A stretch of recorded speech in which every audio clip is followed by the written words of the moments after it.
The sky is blue. All right. We'll just start now. It's 2 o'clock. All right. So, before we get started, for those who don't know me, for those who don't know why I'm here, my name is Geoff Ginter. I'm a certified medical assistant. My job is healthcare. My job is seeing people who can't afford healthcare. My job is seeing people who have to fight against insurance companies and big pharma companies to be able to get the medications that they need, but are constantly being told no. So that's the first reason why I'm here. I'm 49 years old. For 47 years, I basically was an informed individual, but I didn't do anything. I figured it was not my place. Everyone said it was not the time for XYZ policy. I disagreed, but who am I? And I'm tired of that. I'm tired of doing that. I'm tired of saying it's not time, it's not ready. And while I'm thinking about single-payer healthcare, there's so many other things that we have to do. And that includes climate change, that includes education, that includes just about everything under the sun that we have let fall to the wayside for the better part of 40 to 50 years. So that's who I am. What I'm about to present to you, I do not want you to take my word for anything that I'm about to say. I'm going to show a few clips, a few things of other people who are saying the same things. I want you to do your own homework, your own research. I don't want you to take anything I say for granted. That is not my point, that is not my purpose. For anyone interested, I do have leaflets here that are the names and Twitter handles, as well as some other websites of people that are PhD economists, other economic experts, who will be able to tell you exactly the same things that I'm going to be telling you today. Yeah. Can you talk a little louder? Can I talk a little louder? I can always talk louder. So again, today... I said I've heard that. You've heard that. So a progressive agenda, how do you pay for it? Before we begin, there's just 3 base definitions I want to make sure that we're at least mostly clear on. I'll put my other glasses on because I can't read without them. That we're at least mostly clear on. So that as I go through the discussion, you'll at least have an idea of what I'm talking about. Monetary policy and fiscal policy. These are 2 aspects of our economy from the government standpoint that we need to understand. Monetary policy is the process by which the monetary authority of a country, typically the central bank or currency board, controls either the cost of very short-term borrowing or the monetary base, often targeting an inflation rate of interest rate to ensure price stability and general trust in the currency. That last section I will take issue with later on. Further goals of a monetary policy are usually to contribute to the stability of gross domestic product, and to achieve and maintain low unemployment, and to maintain predictable exchange rates with other currencies. I'll talk more about that in just a moment, but first we'll talk about fiscal policy. In economics and political science, fiscal policy is the use of government revenue collection, mainly taxes, and expenditure, or spending, to influence the economy. If we go down to the bottom, we'll see the differences between the 2. Fiscal policy can be distinguished from monetary policy, and that fiscal policy deals with taxation and government spending and is often administered by an executive order laws of the legislature, whereas monetary policy deals with the money supply and interest rates and is often administered by a central bank. So essentially what it breaks down to is fiscal policy, that's Congress. That's Congress writing bills, making decisions about what's important this year, what are we going to spend money on, how are we going to help or hinder the economy, how are we going to slow things down, speed things up. That's government making decisions, and those decisions are made with dollars. Spending them or taking them back. Expenditures or taxation. Okay? That's fiscal policy. Monetary policy is the role of every nation's central bank, in our case the Federal Reserve. And monetary policy deals with what are we going to do with the money that is already created. Government creates new money, the central bank deals with that which has already been done. They will set the interest rates, they have a mandate to get us to full employment, they have a mandate to set the interest rate or the cost of borrowing money. That's the difference between the 2. Congress does fiscal, central bank does monetary.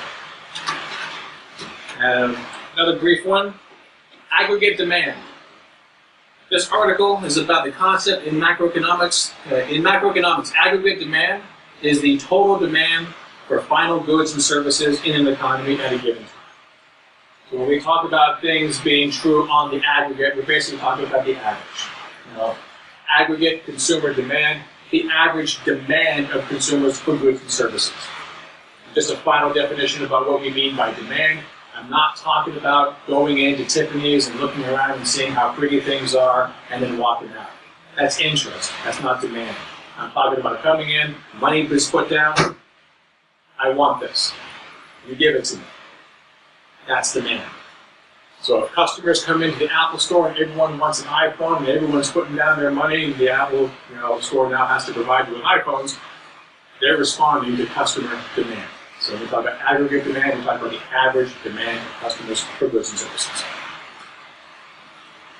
So why am I doing this? For most of my life, I've been paying attention. For most of my life, I scream at a television screen. Nothing ever really happens. Nothing ever really changes. For anyone that's been around for those 40 years and been paying attention, the best thing that can be said from my perspective is that it's one step forward, two steps back. When we say work hard, play by the rules, you'll get ahead. But why are more people working more but getting less? If we work hard and play by the rules, why have healthcare costs gone so far out of control? Why are more people bankrupt because of healthcare? Why are more people homeless because of healthcare? Why are more people dead because they can't afford their medications for their healthcare? But they work hard and they play by the rules. Why is there so much unemployment? All the time, there's unemployment.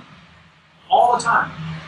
And even when we have technically high employment, it's usually underemployment. I remember back in the 90s when I was in my 20s, people coming out of college with degrees and whatever it happened to be, and they're working at McDonald's. I got a college education. Would you like fries with that? In the modern day, people working 2 jobs, 3 jobs, just to be able to make ends meet. Millennials call it the side gig, the hustle, the side hustle. Why? Why is it okay to create an economy that forces you to have to work so many different jobs at no benefits because each one is part-time, and yet you're considered to be employed? So when they tell you that the employment numbers are like 4.3, 4.5, 4.6, bullshit. If you're working so much as 20 hours a week, they consider you to be employed. How many people can pay their bills on 20 hours a week? Can't do it. Did that job come with any kind of benefits? Any kind of health care? No. They work hard and they play by the rules. So why is there so much fierce competition for preschools? I hear this all the time. People having a hard time getting into college because there's not enough space. That's one thing. But I'm hearing the same thing about preschools. That you have to actually be somehow accomplished by the age of 3 years old, or your entire future is now in jeopardy. You don't get into the right preschool, you won't get into the right grade school. Not the right grade school, not the right middle school. How is this permissible? We're the richest country in the world. How is that permissible? Why are we fighting more concurrent wars than can be counted on the fingers of one hand? Why? Who is that benefiting? It's not benefiting me, it's not benefiting anyone in this room. So who is it benefiting? The military. So I ask the question, the fundamental question, is there something wrong with us? Or is there something wrong with our economic system? What is it that has happened? This chart is a show of productivity, or gross domestic product, versus wage, hourly compensation. Since the late 1940s, post-World War II, productivity and wages rose pretty much at the same rate if you were a white man. If you weren't, but look at that. For all that time, we got to share in the prosperity that we helped to create. But starting in the early to mid-1970s, what happened? Productivity continues to go through the goddamn roof, but our wages stagnate. Now, A brief word about gross domestic product. That aggregate demand that we were talking about. GDP is the reflection of all sales in the United States. All sales. Upwards of 70 to 75% of GDP is generated by households. Not large corporations or the government, households. So if GDP is going through the roof and our wages are stagnating, that's hourly compensation, that's households. And we are still 70 to 75% responsible for that GDP rise, and we are still purchasing. But our wages have not increased. How is that happening? We're pulling out our credit cards. We're getting a second mortgage. We're going to predatory lenders. In the modern world, people are going to payday lenders to be able to pay their utility bills, to pay for their groceries.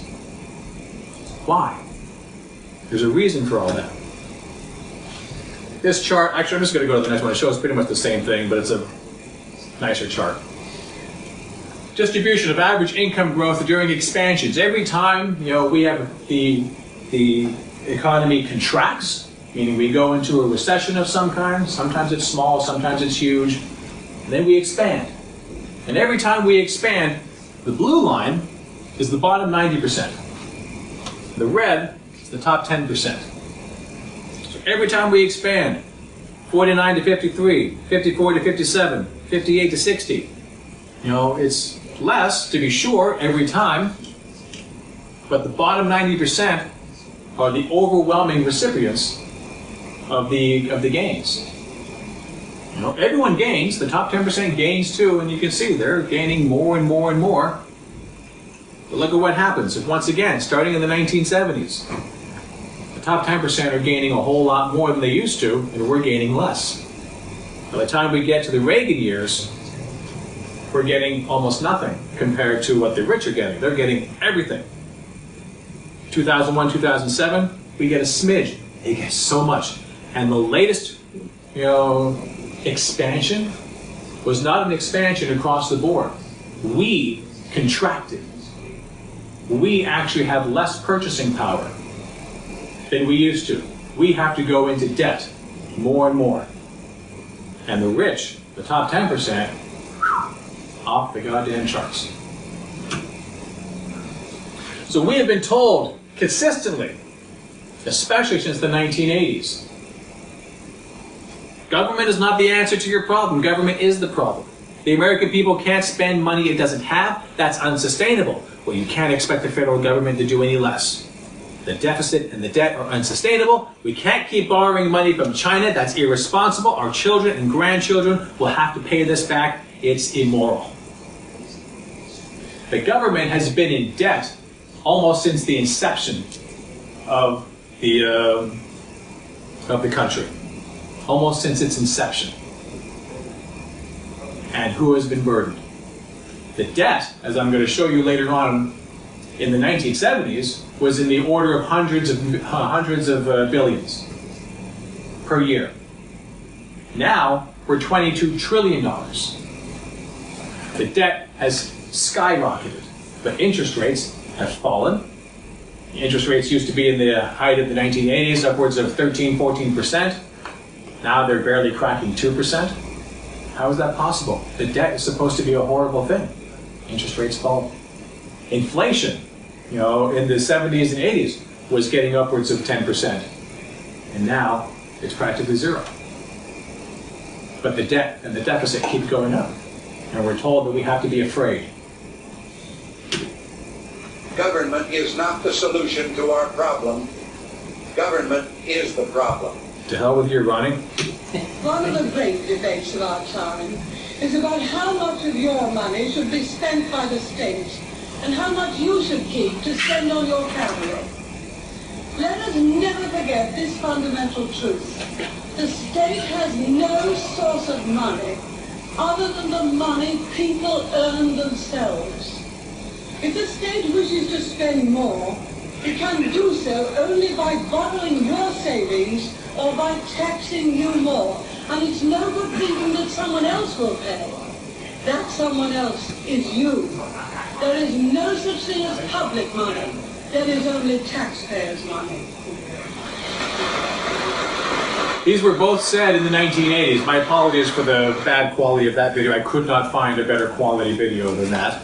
But the two biggest leaders in the Western world in the 1980s are telling you government is not the solution to your problem. Government is the problem. And the other one is saying there's nothing we can do. If you want public services, you're going to have to pay for it out of your own pocket. The government has no source of income other than you. These are two massive, massive lies. And it just keeps getting regurgitated. Democrats and Republicans all say the same thing. Get serious, Caddy, about the debt. We got to deal with this big long-term debt problem, or it will deal with us. The nonpartisan committee for a responsible federal budget says Secretary Clinton, under your plan, debt would rise to 86% of GDP over the next 10 years. Mr. Trump, under your plan, they say it would rise to 105% of GDP over the next 10 years. The question is, why are both of you ignoring this problem? And there's some good news that there's a consensus to really reduce this debt by $4 trillion over 10 years or 12 years. But that's a pretty good consensus, and that's a deep number. And that's the problem. Our country is technically bankrupt. But it's very simple. The government works like your house works. Our government has promised far more money than it actually has or probably ever will have. We have to live within our means. We have to reduce our deficit, and we have to get back on a path that will allow us to pay down our debt. As we know, $14 trillion in debt is no light matter. We have got to solve the debt crisis in this country, and we have got to demonstrate some responsibility here in Washington so this economy can get going again. We understand America is broke. What is this building up deficits, heaping mountains of debt on the next generation? Not a good idea, and so there is an urgent need for us to contain the growth of the deficit. Our free stuff today is being paid for by taking money from our children and borrowing from China. Our rising debt levels poses a national security threat, and it poses a national security threat in two ways. It undermines our capacity to act in our own interests, and it does constrain us where constraint may be undesirable. The Congressional Budget Office projected in April that the Republican tax law would add nearly $1.9 trillion to the deficit from 2018 to 2028. $2.7 trillion is a great deal to reduce our debt burden. As to how you would go about tackling the deficit problem in this country. I think it's not just an economic issue. I think it's a moral issue. I think it's frankly not moral for my generation to keep spending massively more than we take in, knowing those burdens are going to be passed on to the next generation. And they're going to be paying the interest and the principal all their lives. And the amount of debt we're adding at $1 trillion a year is simply not moral. It is to take out a credit card from the Bank of China in the name of our children, driving up our national debt, so that we now have over $9 trillion of debt that we are going to have to pay back. $30,000 for every man, woman, and child. That's irresponsible. It's unpatriotic. We're broke. We're broke. America's broke. It all takes money. You know the numbers: $1.7 trillion debt, a national deficit of $11 trillion. At what point do we run out of money? Well, we're out of money now. Money now. Money now. Money now. Money now. Money now. Money now. Money now. Money now. So we're out of money. The President of the United States just told us that we're out of money. Congress people who should know better, are telling us that we're broke. As a nation, the federal government is broke. Can't do anything about it. But how can America run out of dollars? They're US dollars. Who makes the dollar? How is it possible that the federal government of the United States can run out of its own money? I can run out of dollars. You can all run out of dollars. Everyone watching this live stream can run out of dollars. So can municipalities. So can states. So can foreign nations that have US dollars. No one else creates it. So how can the federal government actually be out of US dollars? So I asked that question a number of times, and I finally started finding some answers. These are the people that I'm referring you to here. These and more. I actually couldn't fit everyone on here that I want. For everyone that's interested, these are all PhD economists, economic experts, people that know, people that work in the industry, people that have studied this for 20 plus years. There is a wealth of information out there, of scholarly research, as well as practical empirical evidence to back up what we're talking about. For anyone that wants to have a easily digestible way into this, if my talk doesn't do it for you, Stephanie Kelton in the top left-hand corner. She's a Stony Brook University professor. She's a PhD economist. She was the lead economic advisor on the Senate Democrat Budget Committee, and she was an economic advisor to Bernie Sanders during the 2016 presidential election. She has a video that is easily found if you look up on YouTube, Stephanie Kelton, Angry Birds. It is what gave me my aha moment. It is that easily digestible because I cannot overemphasize that there was nothing about me, nothing special about me that is not special about anyone in this room or anyone watching this video. If I could get it, if I can understand it, so can you. So these are the people that I speak with. I know a lot of these people personally. They're very easily accessible themselves. They all write. They all have blogs. They've got videos. They've got websites. One of the first things you need to do is you need to check out the United States Constitution. If you want to understand where does the dollar come from? Who creates it? How is it possible that we can actually run out of dollars? The Constitution is very clear. Article 1, Section 8 of the Constitution. There is a lot that it says. A lot that it says. But there are three things that are fundamental to the currency of the United States within Article 1, Section 8. Number 1, Congress and only Congress shall create the currency, meaning no one else can do it. Not you, not me, not any state government, corporation, foreign nation, or bank. Any bank. What banks do is something else entirely. They create debt. We're going to talk about that in a little bit. Even the U.S. Federal Reserve, what banks do is something else. Only Congress can create the national currency. If you try to create U.S. dollars, that's called counterfeiting. I'll see you when you get out in prison in 20 years. Congress creates the currency. No one else does. Number 2, Congress sets the value of money, meaning they tell you what one U.S. dollar is worth. And we used to promise to exchange their currency for a certain amount of gold. This was called the gold standard. But President Nixon took us off the gold standard once and for all in 1971. So now what is one U.S. dollar worth? $1. It has no value in and of itself.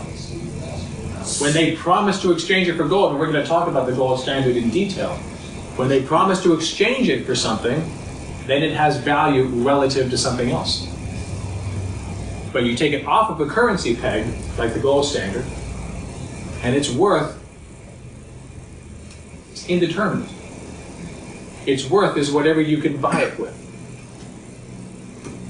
But it does have value. No matter what, it will always have value because Congress shall levy taxes denominated in their own currency, meaning you now need U.S. dollars. If you wanted to, you could barter for what you need. It would be a pain in the ass. You would need to meet the coincidence of need, meaning you would need to find someone who has what you want, who also needs what you have. And if you want to meet all your needs, you're likely going to have to find more than one person. But it is possible. This is the point. There is no law anywhere federal or municipal or state. No law requiring you to use US dollars as an exchange for goods and services. We've all done favors for people. You know, we've all exchanged things. We've swapped things ever since we were kids and up into adults. You got friends, hey, I'm not using this frying pan anymore. I want this. Make your exchange. There's no law that says you have to use US dollars. But there is, however, a tax obligation that everyone has. And the US government will not extinguish, forgive, or accept payment for your tax obligation in any currency other than US dollars. Has anyone here ever tried not paying their taxes? Has anyone ever been caught not paying their taxes? Has anyone ever heard of anyone not paying their taxes, and what happens? You don't pay your taxes, they're going to garnish your wages. They're going to confiscate your property. They're going to throw you in jail. They're going to punish you. Why are they going to punish you? Because you don't pay taxes in US dollars. Why would they punish you? It's not because they need your money. Article 1, Section 8 is very clear on the fact that they create the currency. They don't need yours, but they need you to need theirs. They need you to need their currency. So from a practical perspective, what does all this mean? It means that everyone is in the same boat of needing US dollars. That includes you, me, corporations, small businesses, municipalities, and states. So you will not accept a job that doesn't pay in US dollars. You will not accept goods and services for anything other than US dollars. Why? Because everyone owes taxes and is only payable in US dollars. If you don't want to go to jail, then pay up in US dollars. This is what allows the government to be able to spend money. If you create your currency, and you can, there is no law that says you can't create your own currency. Businesses do it all the time. We call it coupons. You get a McDonald's coupon, first off, my God, you're eating at McDonald's, but you have a coupon, whether it be at Best Buy or Target, you have a coupon, and what are they telling you? They are promising you that in exchange for that coupon, you will be able to get a good or a service. They created their own currency. The issue is getting people to accept it as a form of payment. So you had a bad experience at McDonald's, the manager gives you a coupon, your next meal is free. You like McDonald's, you had a bad experience. I don't know why I'm obsessed with McDonald's. But again, you know, you go back the next time because you have a coupon. It's currency. You're not dipping into your own wallet. You have their currency. And they will accept it in exchange for their product, and you walk away happy. Sick, but happy. Creating currency is not a problem. It's a legal manifestation of the ability to get resources. It also means that, since we are no longer on a gold standard, the federal government doesn't need your taxes to fund its spending at all. It creates its own currency. It can create as much of it as it needs to in order to fund its programs. Its restriction is no longer a fiscal problem. It's a resource problem. And we live in one of the richest resource nations in the world. But people still say, taxation is theft. Not theft. You're buying something with your money. You might not be buying it willingly or directly as you would a tangible good and service, but you are purchasing something. Yeah, it's not right. I had to use I didn't want to use someone else's photograph. No, I don't want to get sued. And I hate that photograph of myself. I absolutely hate it. That's not who I am. It's just what I did once. But, you know, people say that it's theft. I don't want to do it at all. They're threatening me. It's not right. And they are threatening you. It is coercive. They need you to need their currency. It is the only reason that the federal government has valuable currency. Because if you don't have it, you can't pay your taxes. If you don't pay your taxes, you go to jail. You don't want to go to jail, you have to get the dollar. That's what gives it value. So what are you getting out of all this coercion, out of all this threat of prison? What are you buying? Well, now everyone needs US dollars. So everyone will accept US dollars in exchange for goods and services. The federal government does not need your dollars as revenue or as an income to be able to spend, but your taxes, creating the needed value for the US dollar, thus allowing it to be accepted as payment for goods and services, allows the federal government to be able to spend. Meaning, when the federal government gives you a contract and will pay you in US dollars, you'll accept that payment in US dollars. Why? Because you need US dollars to pay your taxes. And since so does everyone else, it is now an easy, useful means of exchange to be able to go to your local store and buy whatever you want. You don't have to bring in a cow to be able to get a fish. You have goods and services being able to be purchased with currency. In other words, they don't need your money. They need you to need their money. And this is what we get. We get a functioning economy, a civil society, infrastructure, schools, hospitals, police. We get all these things. We're not purchasing them individually at the federal level. At the state level, sure, but not at the federal level. Whatever the federal government decides it's going to spend, it just spends. It will tax you later. We're going to talk about why it taxes you at all. But the first and most important reason is so that the currency will have value in the first place. And yet we're always led to believe that we need rich people in order to afford things. How are we going to get the money, they always say? We're going to have to tax the rich.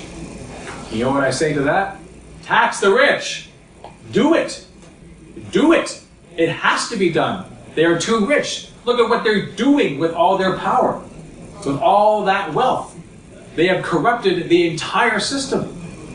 They are using their power in immoral means, legal means. But why is it legal? Because they have bought the politicians to make sure that it's legal. So tax them. By all means, tax them. But do not associate that taxation with the ability to be able to spend. We don't need it because, as Stephanie Kelton says, money doesn't grow on rich people. We don't need their money. We need them not to have quite so much because they're using it in immoral means. And we need to separate these two fights. Fight them both concurrently. Remember, if you tie taxation to spending,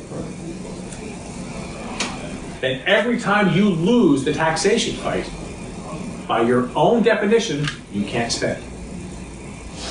And so if rich use their power to successfully block the ability to take their money, and we're telling people that we need their money to be able to save lives with single-payer health care, well, I'm sorry, we can't get you single-payer health care. If we got less than 12 years to be able to save the ecosystem in our own lives on a planetary scale, and it's going to take God knows how much money to be able to do that, and we think we have to tax the rich before we can even begin, and they win that battle, sorry, if you're burning to death in California, nothing we can do.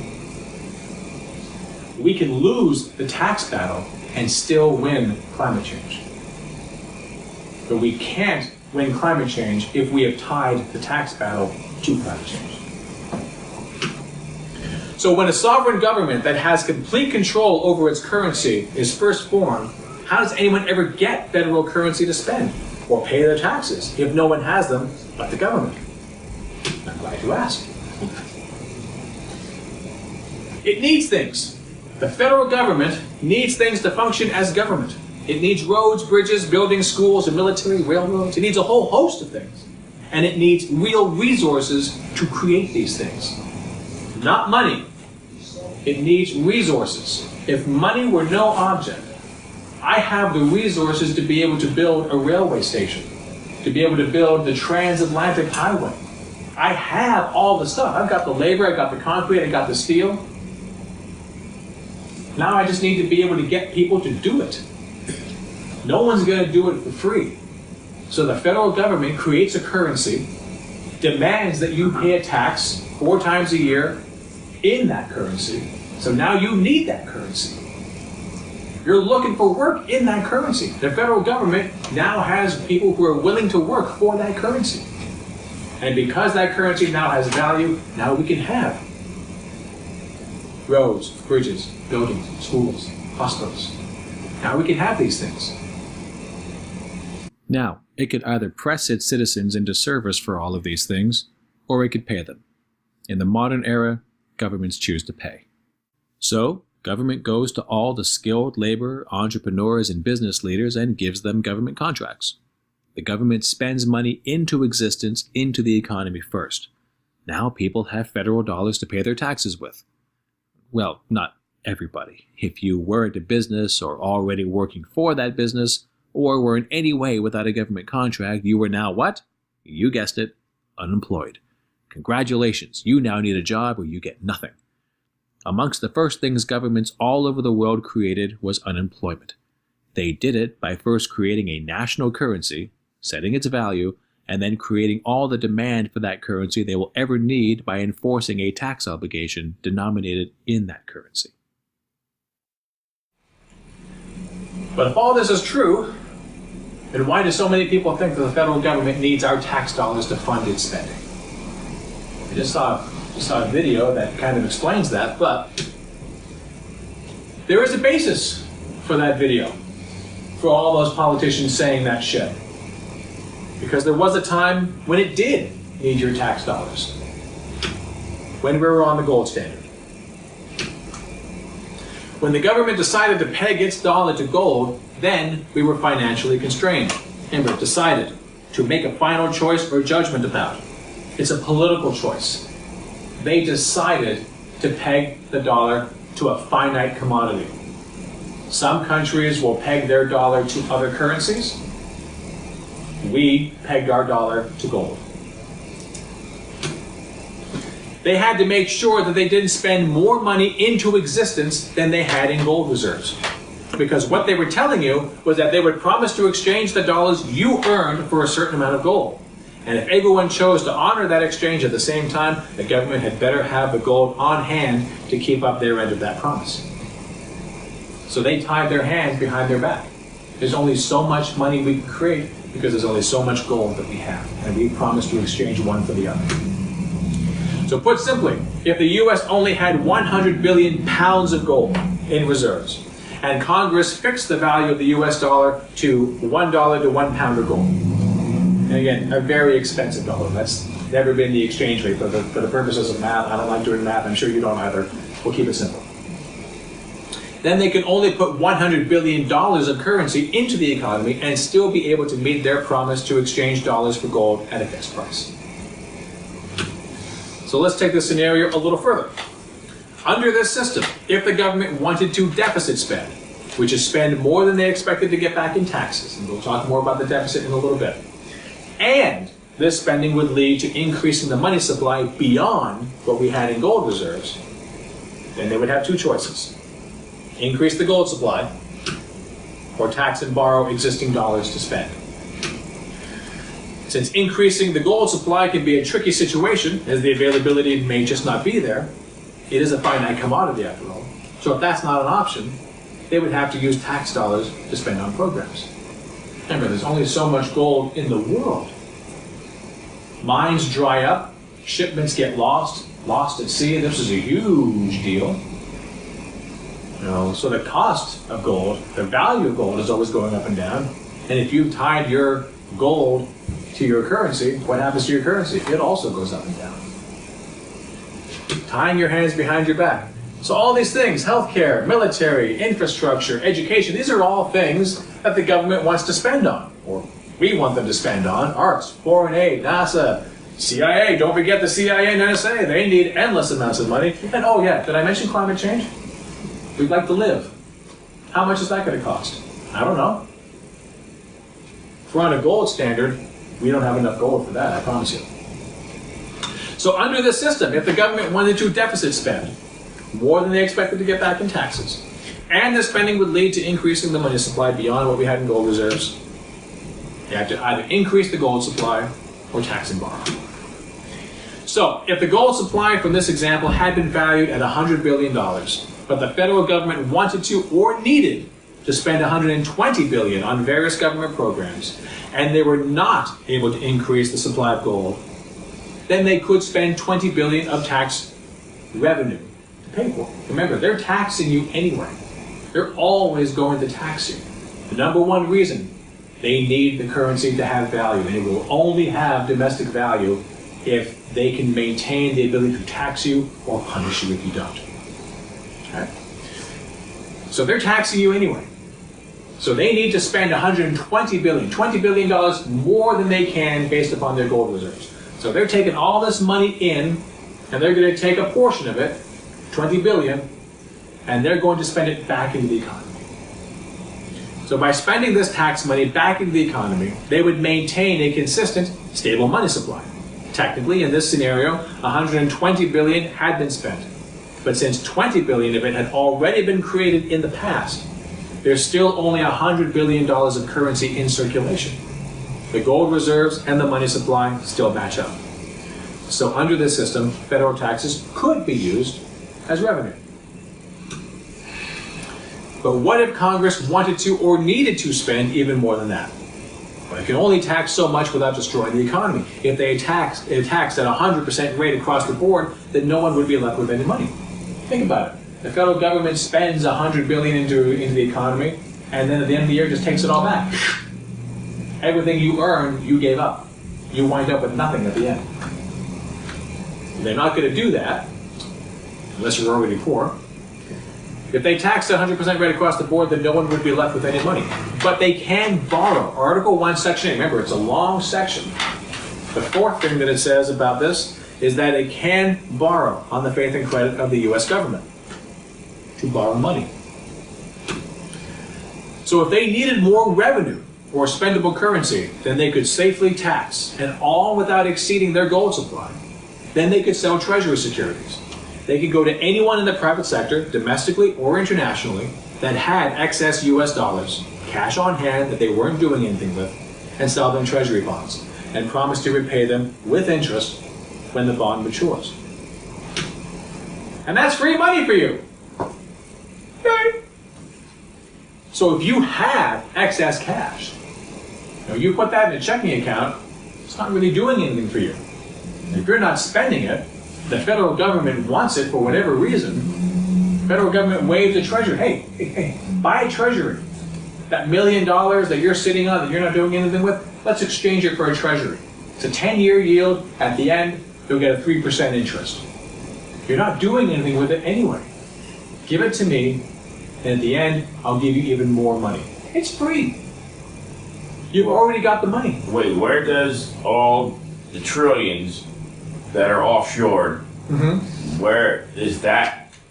I mean, in the scheme of things. I mean, they're sitting on this, all the billionaires, the trillionaires, 100 and something of them are sitting on massive amounts of cash. Massive amounts of cash. Now, who's taxing? Is it loopholes where they're just... It's loopholes.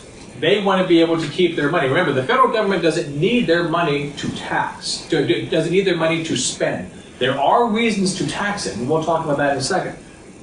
But no matter what the reason for taxation is, no one wants to be taxed. People want to be able to keep as much money as they possibly can, and the rich are no different than anyone else.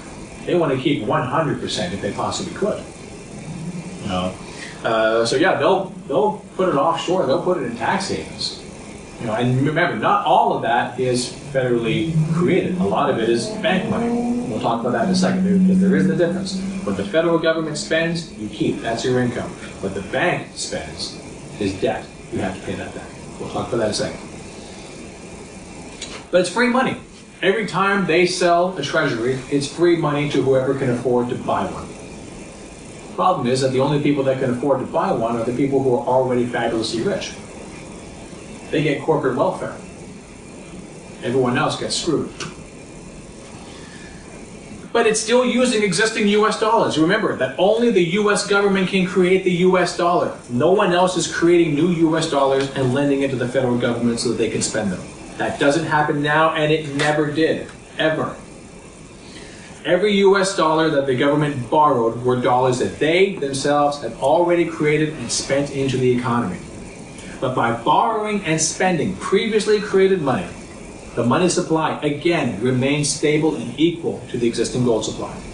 The government can now use these dollars to fund federal spending.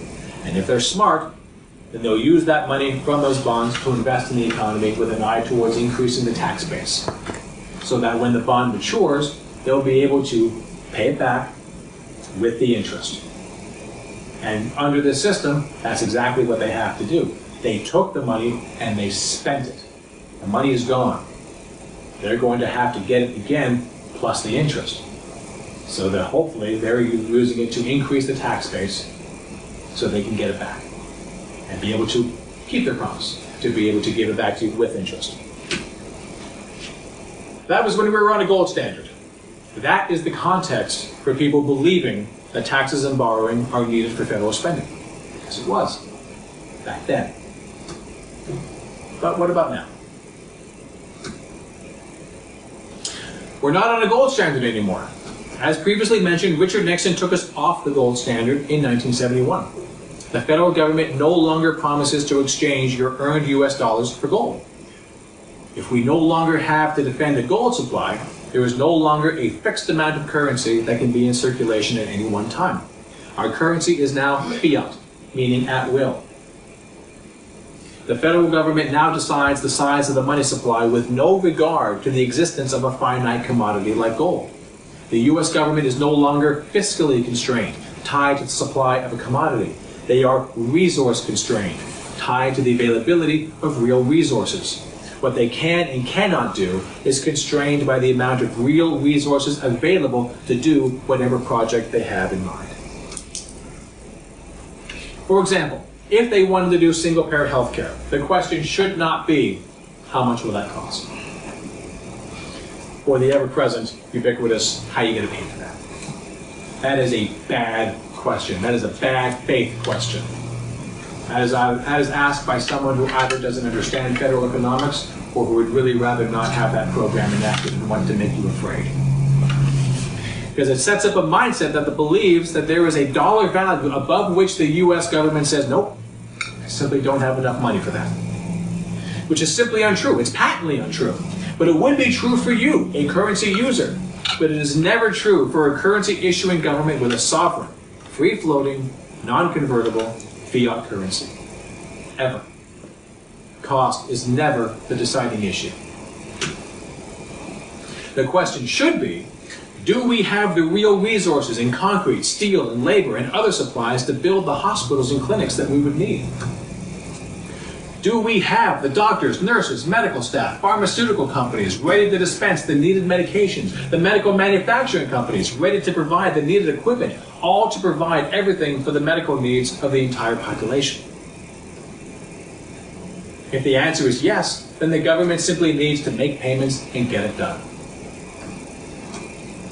If the answer is no, then the question becomes, can we marshal our resources to be able to secure these things? If the answer is yes, then the federal government marshals its resources and secures them for this purpose. Perhaps it's a question of there not being enough construction companies available at the moment to secure the contracts to build all the needed hospitals and clinics. Perhaps that will mean securing their labor as their existing contracts expire, or providing federal funds for more education to produce more engineers and architects, or a combination of those and other factors. Perhaps it means we don't have enough doctors and or nurses available to treat the large influx of expected patients. So we'll have to train more or allow them to come from other countries. So all that might translate into, well, we can't have it right now, but we will slowly bring it online. It should take 3 to 5 years to get all of that needed pieces into place, but it will be done, and this is how we will start. 3 to 5 years is a number I pull out of my ass. It really depends. You have to look at your existing situation and your existing availability of resources. You have to be able to plan, choose what you want to do, look to your real resources, and marshal those resources to that plan. And it will take the time that it takes. So the big obstacle was not money, but resources. And all it took to solve it was time. But let's say the answer was still no, we don't have the resources domestically to get it done. Well, then the question becomes, can we import the needed resources? If the answer is yes, then we do that. So maybe the problem was we didn't have enough raw materials to build the hospitals. So we find who has the materials in excess supply in other countries, and we buy them from them. hopefully at a fair price with respect to their economy and labor force. But that's a different topic for a different presentation. As we all know that the U.S. does not really care about the sovereignty of other nations, they just go in and take. Those are political choices. It doesn't have to be that way ever. Then and only then will we have our first real stumbling block to achieving what we have in mind. But it's never about it's too expensive. That's the answer of someone who either doesn't understand federal economics or who doesn't want it to happen. But to further illustrate this point, let's ask Alan Greenspan, former chairman of the Federal Reserve, answer a question from Paul Ryan as he was testifying before Congress, under oath.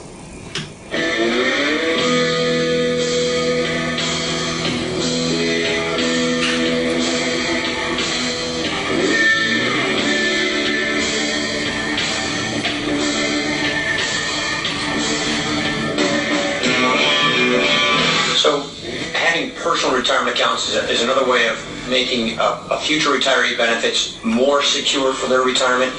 And also, do you believe that personal retirement accounts as a component to a system of solvency does help improve solvency? Because when you have a personal retirement account policy, it's accompanied with a benefit offset. With that feature in place, do you believe that personal retirement accounts can help us achieve solvency for the system and make those future retiree benefits more secure?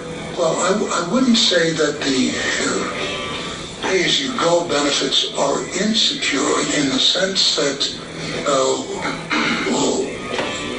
there's nothing to prevent the federal government from creating as much money as it wants and paying it to somebody. The question is, how do you set up a system which assures that the real assets are created which those benefits are employed to purchase? So it's not a question of security, it's a question of the structure of the financial system which assures that the real resources are created for retirement, as distinct from the cash. The cash itself is nice to have, but it's got to be in the context of the real resources being created at the time those benefits are paid, so that you can purchase real resources with the benefits, which of course are cash. Now, he is not the most eloquent speaker, but what Paul Ryan is essentially saying is, don't you agree with me that Social Security is going broke? It's going bankrupt. We're going to have to do something. We're not going to be able to keep the promise to our retiring seniors to be able to pay them Social Security. Don't you agree with me, Mr. Chairman of the Federal Reserve, that the best fiscal, responsible thing to do is to privatize this? Get people to have personal retirement accounts. Be able to hand that off to Wall Street so they can play with it. Isn't that the best way to go? So that we can make things more solvent and more secure. Alan Greenspan then says, there's nothing preventing the federal government from creating as much money as it wants and paying it to someone. That's a direct quote. There was nothing preventing the federal government from creating as much money as it wants and paying it to someone. What he goes on to say is that the issue is not solvency or security, because we can create the currency. The issue is, every time we spend money,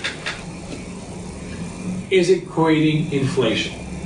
Are we a productive enough society, creating the goods and services so that people who receive this benefit, this cash, will be able to go out into the market and spend it without causing inflation? That's the challenge.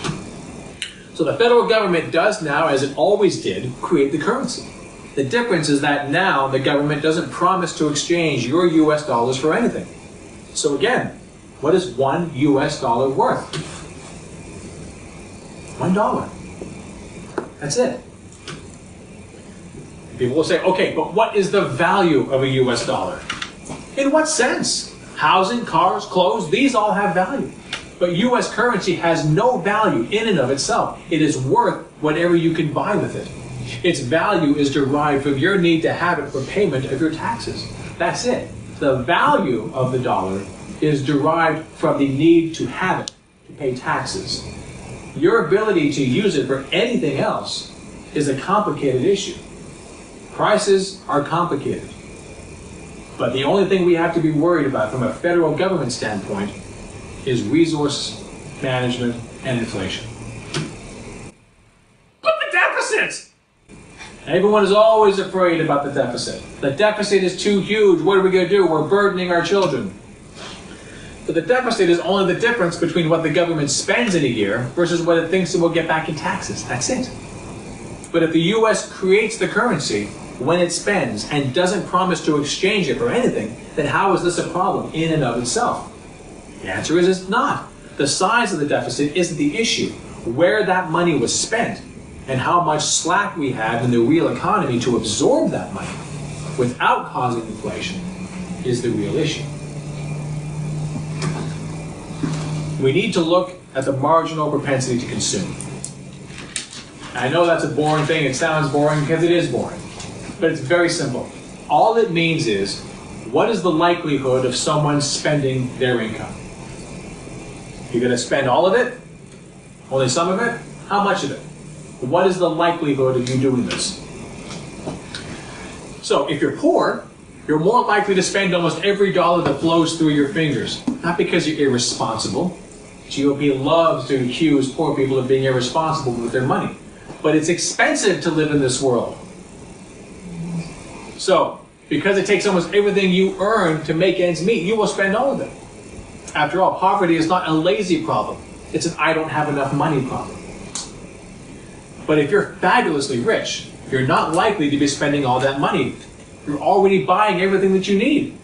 You're already buying all the houses and cars you were ever going to. That's not going to change. You're already taking all the vacations you were going to take. That's not going to change. You're going out to eat all that you're ever going to do. That's not going to change. All your material needs have already been met. So what is the likelihood of you spending more income if it came your way, say in the form of a tax break? Not very much. So when I say it matters where the deficit was spent, I mean, did it do good for the economy? Did it help people? Will it improve the quality of people's lives, all without causing inflation? Was it used to make needed investments in healthcare, infrastructure, education, research, and other areas to ensure that we are not only a productive enough society now, but that we will remain one in the future? If it is used to give massive tax breaks to the already fabulously wealthy, the marginal propensity to consume tells us that GDP, the total amount of sales in the economy, will not rise all that much. Wages will not rise all that much, if at all, and the poor will not get out of poverty. But income inequality will rise. But at least inflation won't be a problem, right? It's all anyone ever worries about. Inflation. And I'm not saying it's not a concern. Of course it's a concern. How much of a concern? That's the issue. How much of a concern? Remember, our debt has skyrocketed. The amount that the federal government borrows from other people has skyrocketed over the last 40 years. And everything else has gone down. Interest rates go down. Inflation goes down. And yet we're always told that if the debt goes up, inflation will go up. It matters where the money is spent. And now we get to it, the debt. The big one that people are scared of. All the money that we're going to have to pay back. $30,000 for every man, woman, and child. The national debt is simply the entirety of the money supply. All the money that has ever been created by the government that is yet to be taken back in taxes. This includes all of the treasury bonds as well as the cash you have on you. So if the government has spent it and it hasn't taken it back in taxes, that's the national debt. Every dollar that has ever been spent since the beginning of the founding of the country. That's the national debt. If you want to pay down the national debt, you're sucking the money out of people's pockets. But don't we have to pay those bonds back? Isn't this a problem, burdening our children? No. It no longer works that way, not off of a gold standard. And with a gold standard, you had to spend that money. You tied your hands behind your back. The only money you can spend is how much money you had in gold.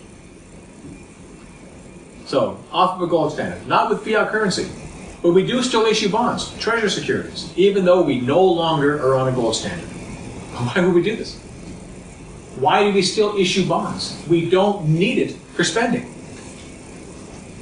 Congress, the Federal Reserve sells bonds because Congress mandates that they do. The Federal Reserve must, by law, sell bonds sufficient to cover congressional deficit spending. But they don't need the money. It's not for spending. So why do we do it? Primarily for three reasons. Congress demands that the Federal Reserve do so. It's a political choice. It's not an economic necessity. If you don't like the fact that we sell bonds, then tell Congress to stop mandating that they be sold. It really is that simple. Stop selling them, and eventually treasury securities will go away. But they're just savings accounts. So, the second reason is to conduct monetary policy. Remember, monetary policy is the role of the central bank. All central banks all through the world that has a central bank. In our case, it's the Federal Reserve. They conduct monetary policy. They deal with the money that is already in circulation. So if Congress mandates that the Federal Reserve sell treasuries to equal the deficit, then that's what the Federal Reserve will do. And they do it to conduct monetary policy. Instead of selling them as a source of revenue to defend the gold reserves, the Fed will now sell them, but not spend them, to defend their target interest rate. And people will buy them because it's free money. That hasn't changed. It is still free money. If you have enough disposable cash to be able to purchase a treasury security, then when it matures, you get free money in the form of an interest payment. It's called corporate welfare. And it really, really increases income inequality. And it's all done with a computer keyboard. We no longer need taxes to pay for programs, then we don't need them to pay the interest on the debt. When you buy a treasury security, the Fed will debit your bank account and transfer it into a savings account at the Fed. Congratulations, you just bought a security. Again, you're buying a product, you're buying a debt instrument. You have excess money. The federal government demands that bonds be sold. You have the money to do it, so you go into the open money operations market and you buy a treasury. It's money you had, you weren't doing anything with. But instead of just sitting in a checking account earning nothing, you buy a treasury security. It's literally debiting your checking account and crediting your savings account at the Federal Reserve. And when it matures, they will debit your savings account and credit your checking account. And they will mark it up with the computer keyboard with the extra cash. Extra cash created from nothing. The same way the federal government spends, it creates it from nothing. They create the dollar. The Federal Reserve is a creature of Congress, created by Congress in 1913. Mandated by Congress to conduct monetary policy, demanded by Congress to sell treasury bonds so that the Federal Reserve can meet its demand to set interest rates. If they don't sell bonds, interest rates will fall to zero. That's not necessarily a bad thing, but this is why they do it. And everyone that buys treasury securities gets free money. Now, of course, people will keep stating that you can't just create more money. That'll devalue the dollar. We'll have massive inflation and markets will collapse. No. First, we can't devalue the dollar. Remember, it doesn't have a value anymore. It is what it is, fiat, meaning at will. It floats in relative value against other currencies, but it cannot lose domestic value while the federal government retains the ability to enforce a tax in that currency. Second, markets understand that the U.S. and other sovereign nations create their own currency and can never go broke in those currencies. They can never become insolvent or be unable to pay their bills. This is why the bond markets didn't collapse during the Great Recession. We're always told that the bond vigilantes are going to start dictating to the federal government how much interest they will demand. They are confusing people who buy bonds, with a city versus a federal government. A city does not create its own currency. It uses the currency. So if you are a city and you want to sell bonds, you are at the mercy of your creditors, just like you are, just like you are, just like I am. Your creditors will set the interest rate based upon your risk, not the federal government.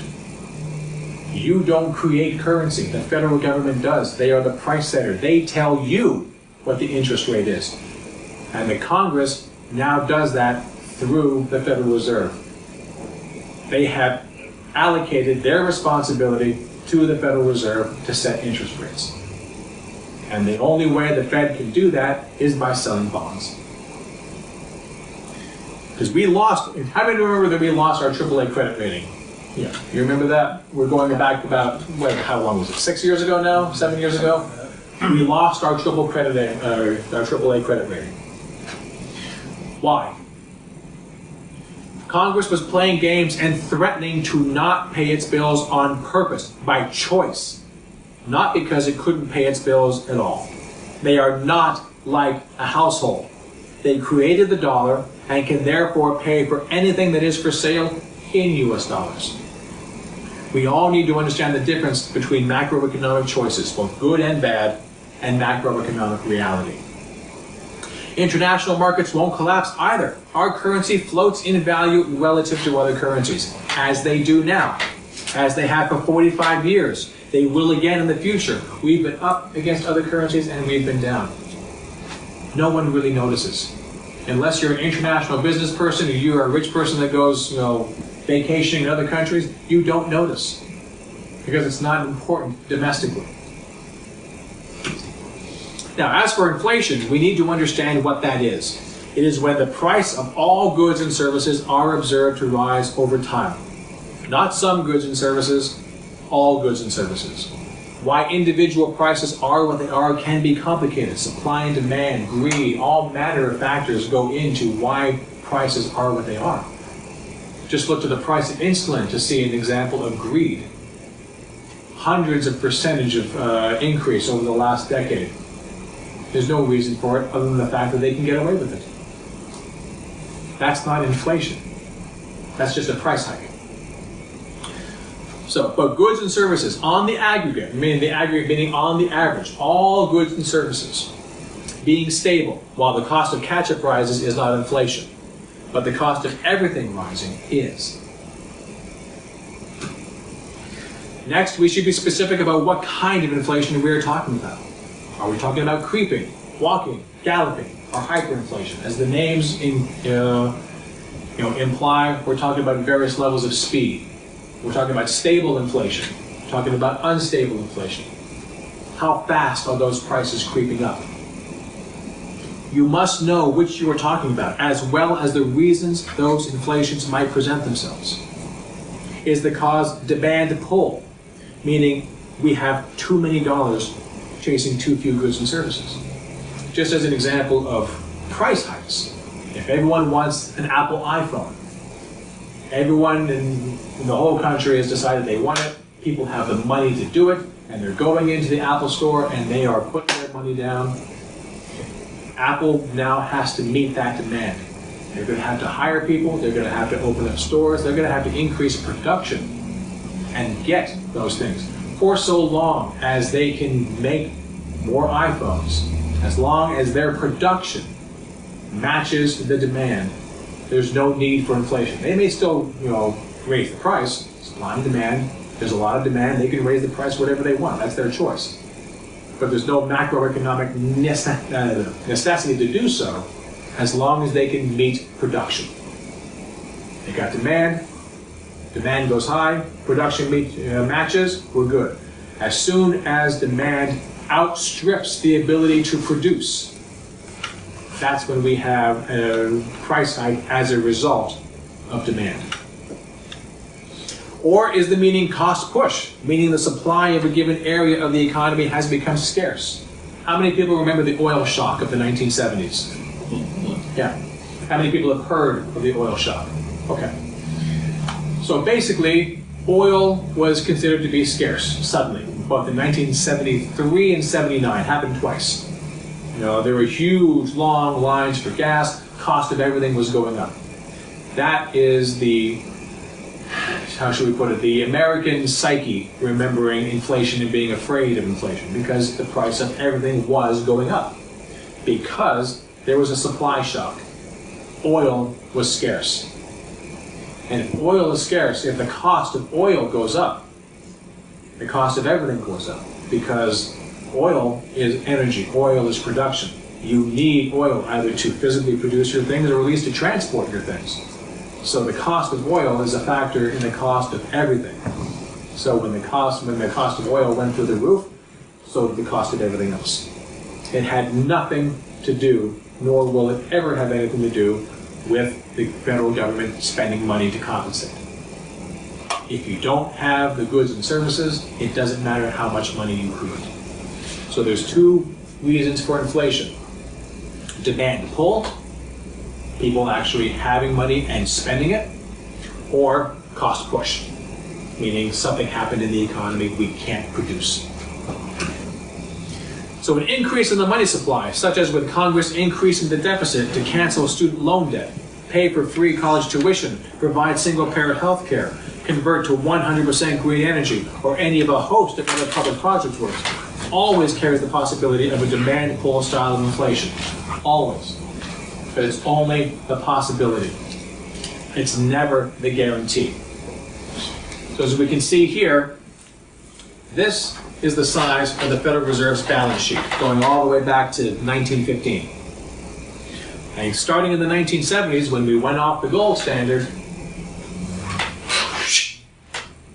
off the charts. The Federal Reserve has a lot on its balance sheet. To see this in terms of debt, debt is going up massive amounts, and over relatively that same amount of time. Wait, where did we get the spending for FDR programs? FDR took us off the gold standard in 1933. Let's talk about that for a second. We were on a gold standard. In 1933, we're about 3 years into the Great Depression. FDR comes in. One of the first things he does is he suspends convertibility of gold. Why did he do this? We did not have a loss of possibility of production. We still had resources. We still had the stuff.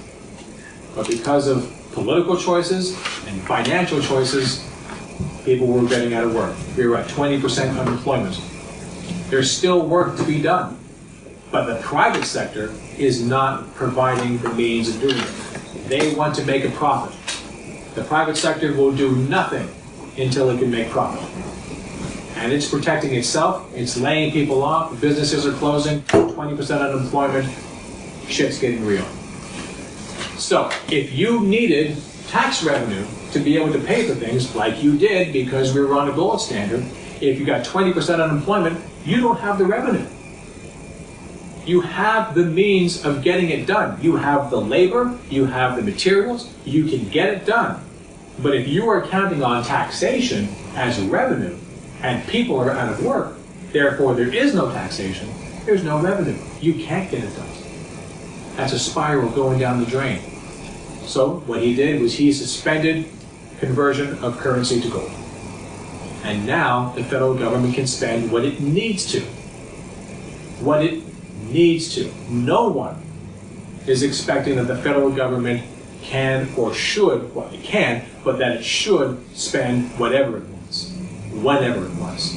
There are always limitations, but the limitations are in the real economy. Do we have the resources to do it? As long as we do, we can spend the money and there's no inflation. The way of the world. Well, there's another thing. And then that goes into being that FDR came from wealth, but saw social democracy and saw a bulwark to communism by, as Western Europe was becoming more social democratic and providing for their people. He has the Tennessee Valley Association, he does the NRA, which is a national resource, I think. Well, he's also looking at the Russian Revolution of 1912, and he's going to his, compatriots of the wealthy and saying, look, you either want the pitchforks and the torches to come, or we're going to have to change something here. one thing FDR always said is that he saved capitalism. But he could only do that by making sure that people had work and work with dignity, that they were able to support themselves with that work, that they were able to be paid a decent wage, a living wage. These are important things. And as long as there's the resources to be able to provide them, then there is the money to be able to buy them. Whatever is for sale in US dollars can be bought by the federal government. Doesn't mean it should 100% of the time, but there is no fiscal constraint, and that's why FDR took us off the gold standard. When did we go back? We went back after the war. We used fiat currency to be able to get us out of the Great Depression. Then we were able to use it to win World War II. And then, once World War II was over, I think it's like 48 countries got together in Bretton Woods, New Hampshire, to figure out how we're going to move forward from here. What they decided, amongst other things, was that 47 of those countries were going to peg their currency to the US dollar, and the US dollar would go back to pegging it to gold. The idea was to be able to create price stability. They wanted to be able to have the countries that were ravaged by war to be able to have a stable cost so they can plan rebuilding. Didn't work. It was not the stability that they hoped. We were able to build and get back up, but smaller countries that did not have mature economies were constantly falling back into recession after recession after recession. We had recessions. Now, Bretton Woods gave us the World Bank. Gave us the International Monetary Fund and the World Bank, yes. But in 1971, like I said, Richard Nixon took us off convertibility to gold. Finally, once and for all, done. It was intended at the time to be able to replace it with something else. But that never happened. No one was ever able to agree. So we maintained fiat currency. We are not financially constrained. We are resource constrained. And going back to this, the debt, again, going up from an order of 1975, 533 billion, 1980, 908 billion. That's chunk change compared to where we are now. 22 trillion estimated for this year. But as that skyrockets, like I said, the U.S. interest rates. Here, we have the oil shocks, interest rates, by the early 1980s, we're talking about almost 15%. By now, it's down to nothing. Yes, sir. I have a question in regards to the previous chart. What does that those percentages mean? These ones? These ones, yes. Yeah. I can't remember, compared to GDP, 32% of GDP. So by 1980, it's 32% of GDP. Now we're expected to be 108% of GDP. This is what that Fox News host was talking to Trump and Clinton about. It's going to be, 110% of GDP. Why are you ignoring this problem? He thinks it's a problem. It's a gold. That's gold standard thinking to say that it's a problem. It's not a problem. It matters where you spend the money. But again, interest rates. Because of the oil shocks, yes, interest rates went up through the roof. But then it came back down. Steadily down. We're not even at quite 2% now. And yet our debt has gone up to $22 trillion, from less than $1 trillion, in 1980, to over 20. It's gone up 20 times more than 20 times. And interest rates have fallen. Inflation, again, because of the oil shocks, inflation went up through the roof. We were up at like 12, 13, 14%. But now inflation is barely at 2%. And our debt and our deficit are continuing to rise. It's not about the money creation, it's about the supply side. You get a shock to the system, and that's what happens. Now last year was a shock with the wealth transfer. Or 17, 18. Again, I don't like the tax. The taxing the wealthy, the tax break to the wealthy, that sucks. But that's not a question of, it's a question of policy. It increased the deficit, yes. It increased the deficit. The problem is not the deficit. The problem is where the deficit is spent. You gave all this money to the already fabulously wealthy. And they're not doing anything with it. The only thing they're doing is buying back stocks, making themselves even richer than they were before. They are increasing wealth inequality. They're not really increasing gross domestic product. They're certainly not making us any richer. It's not trickling down to us in any meaningful, substantive way. That's not a shock to the system. That's a shit. And provide little jobs. The jobs are always going overseas for lowest wages. But that has nothing to do with production. That has everything to do with policy. That's everything to do with political choices. The corporations demand that they make more money.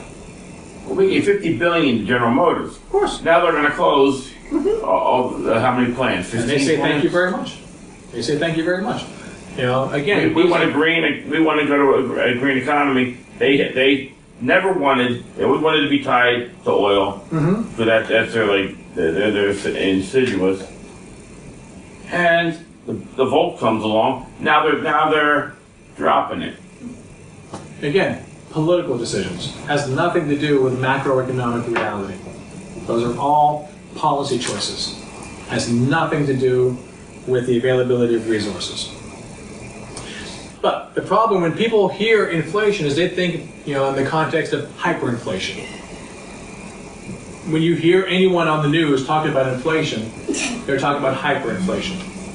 Hyperinflation is when things go up 100% a day.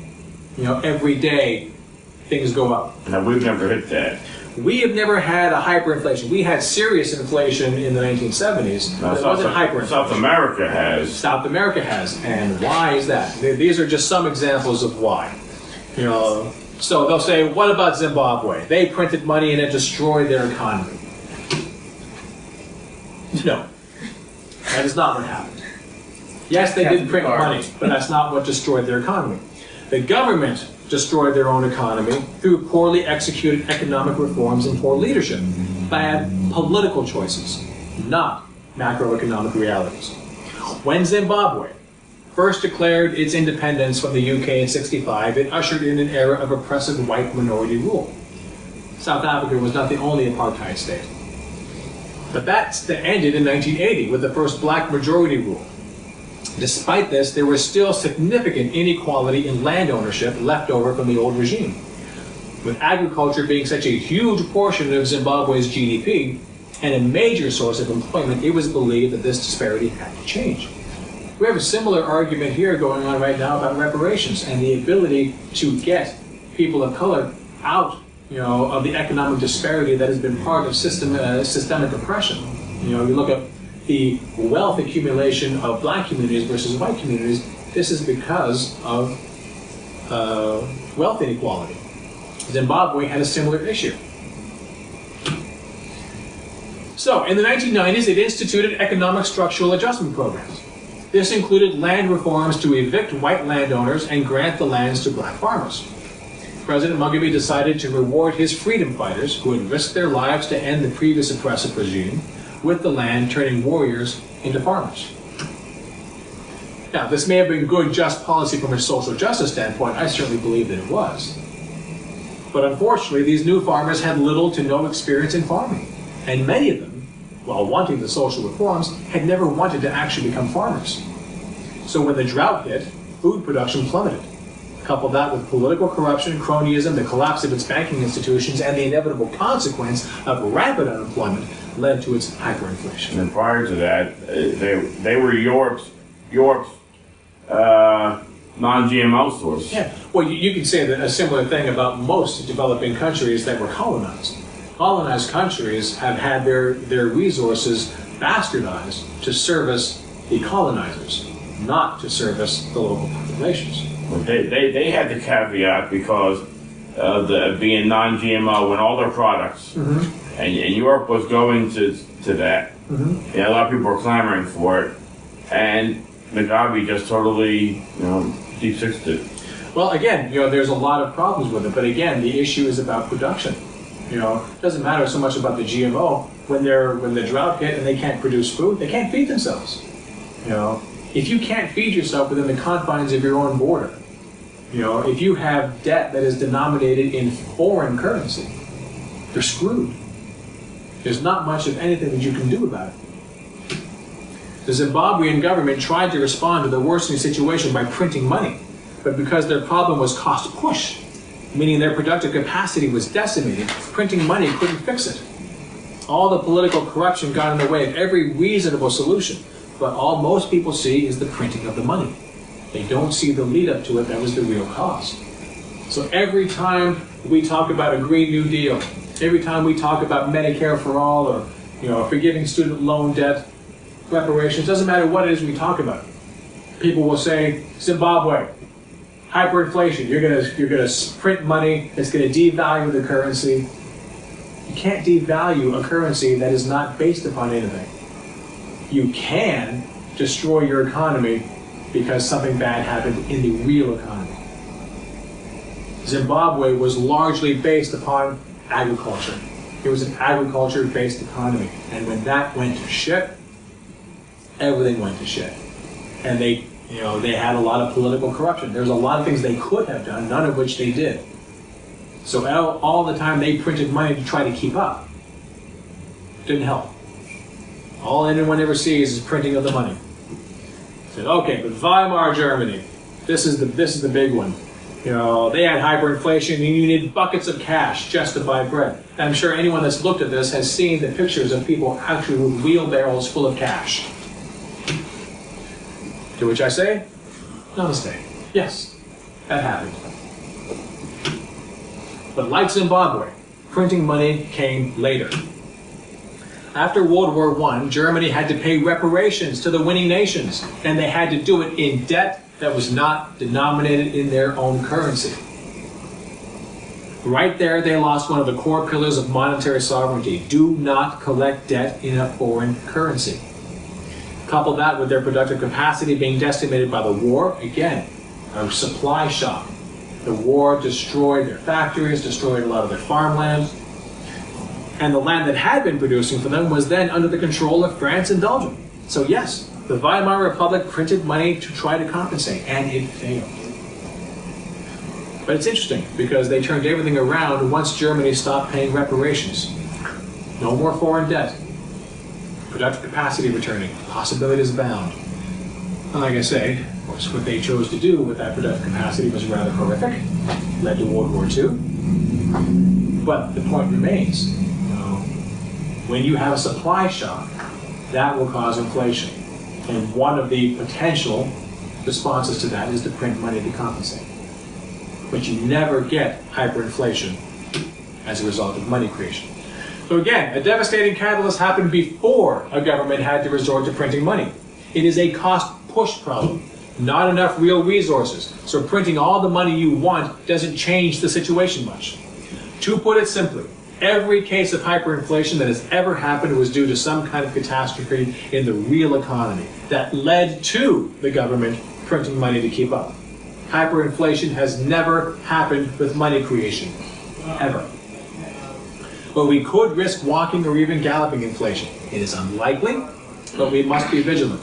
We must ensure that as we increase the money supply, or as we deficit spend, that we are a productive enough society to provide goods and services for that money to purchase. Not only now, but in the future. That is the constraint the federal government is under. Resources, not money. That's what Alan Greenspan was talking about.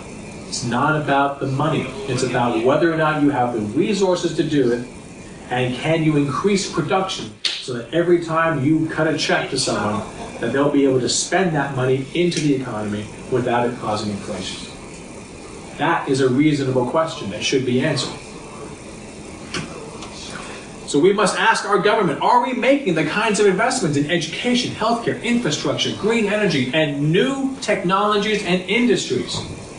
Can we produce more with less? Can we create new technologies so that we can create jobs? Can we create new technologies so that we can actually fix climate crisis while maintaining a productive society and a healthy economy? To ensure that we are a productive enough society going forward, so that all the money we're creating will have goods and services to purchase without significant inflation. Is it simple? I think so. We should never ask, how are you going to pay for that? Because by now we should all know the answer. It's federal appropriations. Congress must simply create the money as they do now, and spend it on the programs they choose, as they do now. And you must tell them what those programs must be. So don't ask about pay-fors. This is the reason I do these talks, because we know, everyone in this room has probably heard, 70% of the country is behind Medicare for All. That includes more than half of registered Republicans. They have all come to the same conclusion, that it's the only way to go. But if they start getting afraid about how you're going to pay for it, how expensive that's going to be, then their bowels turn to water and they step down. They don't demand it. They don't fight for it. They want it, but they no longer become an actual ally. They become an ally on paper. They don't become an ally where it really counts, putting the real pressure on our representatives to actually choose what we're going to do. Bless you. So people need to understand how this works. The how you're going to pay for that is a trap. The very question is designed to imply that your money is up for grabs to fund the program in question, which leads to, I don't want my tax dollars going towards whatever the problem is. I mean, take your pick. There's always, everyone has always heard this, there's always a federal program that someone doesn't like. I'm not a big military kind of guy. I don't like that we spend all this money on bombs and then drop them on people. Right, $816 billion in a Exactly. year. And then, when you're there, McCarthy was talking about $1 trillion for healthcare for all. Exactly. But this is the problem. People always say there's always money for war and Wall Street, insurance companies. There's always money to give to them. What I fear, and the evidence bears this out in terms of what people will stand up for and fight for, what I fear is that they believe that they are taking the pool of money that the federal government has collected in taxes, and other fines, and they are giving that pool to the military to do that. That is not how it functions. It can't function that way if they create the dollar. They create the dollar, they spend it first, and then they assess the tax needs to make sure that we don't have inflation, to make sure that we combat income inequality, and to encourage or discourage behavior. So I don't want people thinking that your tax dollars are going to go towards anything, because it sets up a fight that need not exist. If the federal government creates new money every time it spends and needs no revenue at all, let alone any kind of monetary profit from its investments, and is no longer on a currency peg like the gold standard, then it stands to reason that it need not ever raise taxes in order to spend. It need not ever cut existing programs in order to spend. Taxes may need to be raised for a variety of reasons: inflation, income inequality, behavior modification, and they can be lowered for the same reasons. But they never need to go up or come down before spending takes place. Ever. The federal government is not like a household. It bears no resemblance to one in any way. Your personal finances, or even those of corporations, municipalities, and states, are the finances of currency users. We all use the currency. We spend our lives chasing our tails to get the currency. We don't create it. The federal government creates its own currency. It is a currency issuer. As I'm hoping you're beginning to see, the differences between a currency user and a currency issuer, and the fiscal possibilities of the issuer, are staggering. It is time for us to demand that the federal government balance the economy and not the books. What do I mean by this? I mean, do we have a balanced economy? Have we eliminated poverty? Are people able to participate in the economy?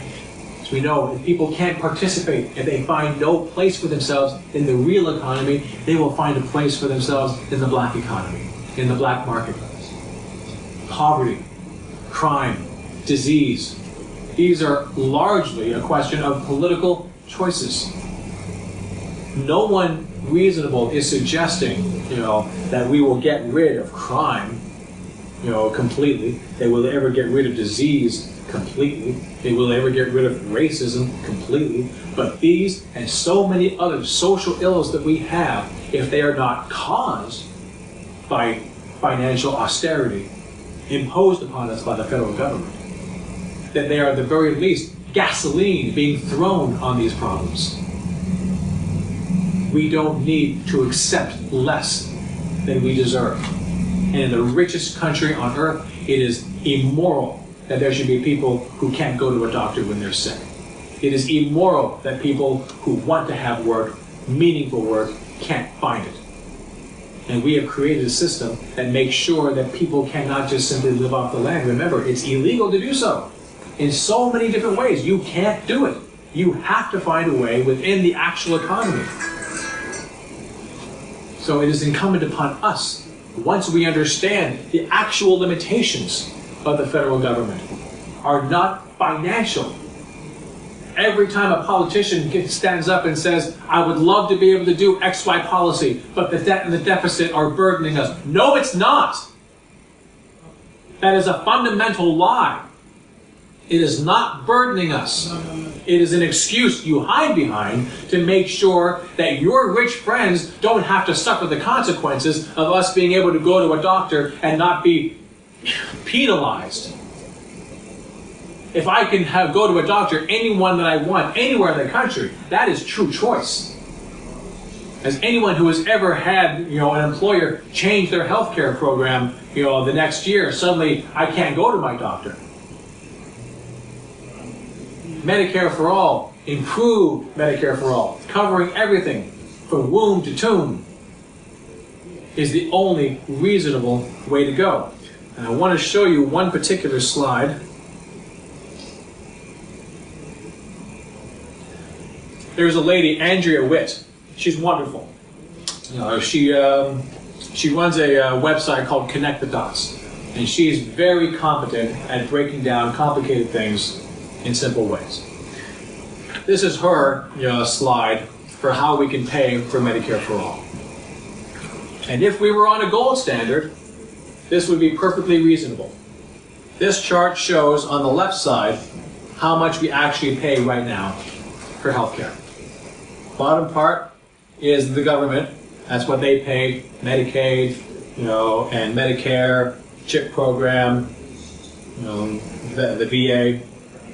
And everything else, the vast majority, 2/3, that's everyone else. That's your boss, that's you, that's me. That's our co-pays, our deductibles, that's everything else. We pay 2/3. And what do we get for that?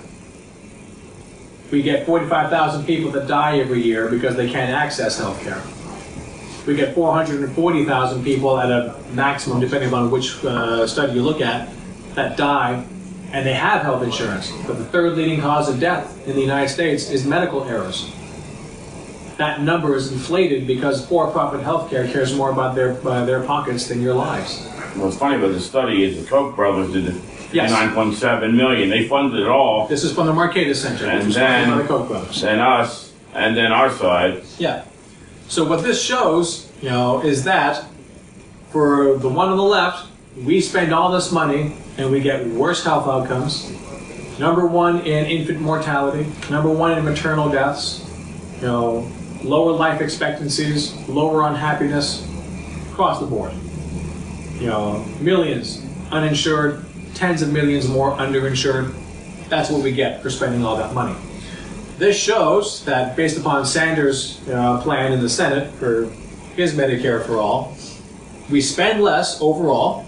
We spend less than $2 trillion less over 10 years. It's just that the federal government is taking up the vast majority of the payments. The vast majority. So what this means is we now have an increase in expenditures. Government expenditures in the realm of $36 trillion. And that's what Fox News and, quite honestly, so does MSNBC and CNN, all use that number to scare the shit out of people. $36 trillion that the government's going to have to come up with. Who's going to pay? Yes, sir. Could it be said that under single-payer healthcare, the productivity of the economy could that possibly increase because sure. we will be? But Fox News doesn't want to hear that. Yeah. No, Fox News doesn't want to hear that. Quite honestly, neither does MSNBC, neither does CNN. They don't care. They all are owned and operated by the same oligarchs, all of which are going to lose money and power and influence. The latter two are the things that they care about. They don't care about money. The real crux is, in the 70s, we have the Koch Brothers, we have the Ayn Rands, the whole libertarian, and they start doing all the think tanks in Washington. They come onto all the shows. We had very limited, but then CNN, they started going to, and we as the left are sitting there with no resources, nowhere, to speak, to the people. Because again, this chart. I got friends who will tell me that this chart shows what happens when you're on a gold standard, when you're off a gold standard. Now, technically, that is what happened when we went off the gold standard. But it was not the fact of going off the gold standard that made that a necessity. What made that happen is we went off the gold standard, and the only people that knew that and understood the consequences of that were the already rich and powerful. They used that to plunder the wealth of the United States, take it for themselves, and leave us in the dust. Yes, sir? Yeah, I just want to mention that this graph right here also, right around 1978, there was a Supreme Court ruling, Buckley v. Vallejo, in which this guy, Justice Powell, was the deciding vote on whether or not corporations are people. If they're people, hence they have speech, and that speech is money. So you can see the disparity here between the production and then the wages here. Yeah. And that chunk right there is about $12 trillion. So the way I see it is that the super wealthy have actually stolen $12 trillion from us over the course of 4 decades. That's exactly the way to look at it. And that's going to anger anybody, Yeah, but that's policy. That is legalized theft. And could we have done something about that if we understood what was going on? Yes, we could have. We actually were off the tail end at that point of an engaged citizenry. People who were not afraid to stand up, speak out. People who are not afraid to demonstrate in the streets. People who are not afraid to bring their anger to Washington. Well, up to the 80s or even, I think, 90s, you still had the Ralph Naders. You had them on Carson. You had them on regular shows. Yeah. Saying, hey, and that was the public watchdog and the civic, and you had independent, syndicated, independent, and national stations that had the requirement to have to, have that, and now we have none of that. Of course, because we stopped paying attention. What all this is called is monetary theory, MMT for short. And I've got people who are always telling me, when I talk about this, people will say, well, this is great. MMT will save us. I say, no. MMT is not going to save us. MMT is not something that needs to be implemented. Modern monetary theory has two aspects. It has a descriptive aspect and a policy aspect. The descriptive aspect simply describes currency. As I walked you through, it creates the currency. This is how it circulates through the economy. And this is where the dollar goes to die, through taxation. Your taxes don't fund anything. So that's MMT. And MMT, as a descriptor, is entirely in operation right now, and has been all along. MMT describes the gold standard, it describes the Eurozone, it describes fiat currency, it describes all of it. So MMT is not going to save us. If it did, we would not be standing here. You're sitting, I'm standing. We would not be here having this conversation. What's going to save us? You, and you, and you, and you, and you, and me. We are going to save each other. And we can't do that if we think like we're on a gold standard. We can't do that if we believe that currency is scarce, that the government can't do what we need it to do because it can't afford it. You saw the video that I put up. Democrats and Republicans, they all agree. Pundits on all the major networks, they all agree. So the debt and the deficit is a burden upon future generations. They all agree. And they are all funded by the 1%. They have all been bought and paid for by the same people that bought the media companies. There's something else, just in case there's any doubt. Has anyone ever heard of the fairness doctrine? My man. Gave rise to the right-wing media.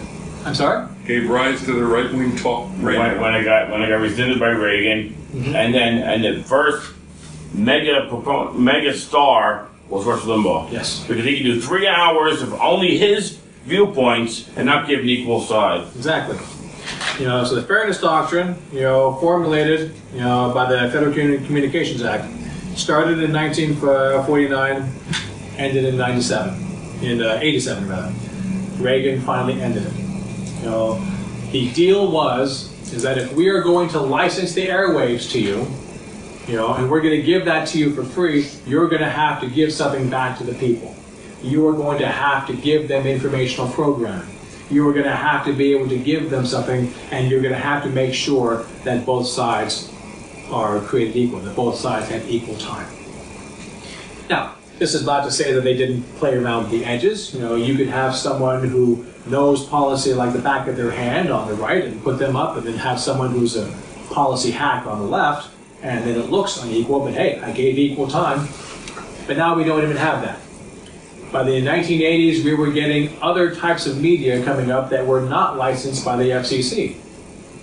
And they were saying that we don't want to play by the same rules. We're charging people. We're not giving it away for free, we're charging people. We want to be able to do what we want to do. So by the 1980s, Reagan just scrapped the whole thing. And now we are where we are. Part of the consequence of that, in 1983, 90% of American media was owned by 50 companies. Now, I personally think it should be more than 50, but by the early 80s, 50 companies, got 90% of the American media's attention. Sorry. Didn't do that just yet. Here. By 2011, 90% is controlled by 6 companies. So, in 30 years, we went from 50 companies, potentially with 50 points of view, not likely. They're all companies. They all still love the almighty dollar. And it was those 50 companies that were all quite happy to gobble each other up. And it took a federal government to be able to say, okay, that's fine. Gobble, gobble, gobble. So 50 became 6. 6 companies control 90% of the media. 6 companies that have their own vested interest in making sure that we don't have Medicare for all, that we have endless war because it's profitable to them. They make sure that we don't have a federal job guarantee that can end poverty because they want to make sure that they got you by the balls. And they feed you just mindless crap all day, day in and day out. And you have the drive-by reporting of the corporate networks. And when it's a pothole here, the kid that got shot here, and they're not talking about the real issues like WBAI and Pacifica would do. People are just totally. But thank God the internet's there. Well, yeah, but then again, the internet is also turning into a bit of a quagmire as well. I do believe that Sinclair Broadcasting owns like 70% of the local news stations now, which is awful. There's a story that was out not that long ago, where they were basically mandating that all these local programs do the same story. Yes, sir. Yeah, I remember they had the same specific verbiage in this. Yes. This is a threat to our democracy, or whatever, and there was more lines than that, but it was the same exact script across the for country. Hundreds of local media. That's one opinion. Now, the good thing was with Fox, not Fox News, the Fox networks. Fox Network itself, Channel 5 in New York, is they never forced that right-wing agenda that Lyon Sinclair does. Yeah. But that is disappearing. And for how long can they hold out? That's the question. How long can we hold out? How much are we willing to take? And that's what we're really talking about. How much are we willing to take? I personally see bad things on the horizon, and I don't want it to happen. I got kids, and I want them to be able to grow up in a world that is not falling apart, that is not burning, or that is not having people with torches and pitchforks.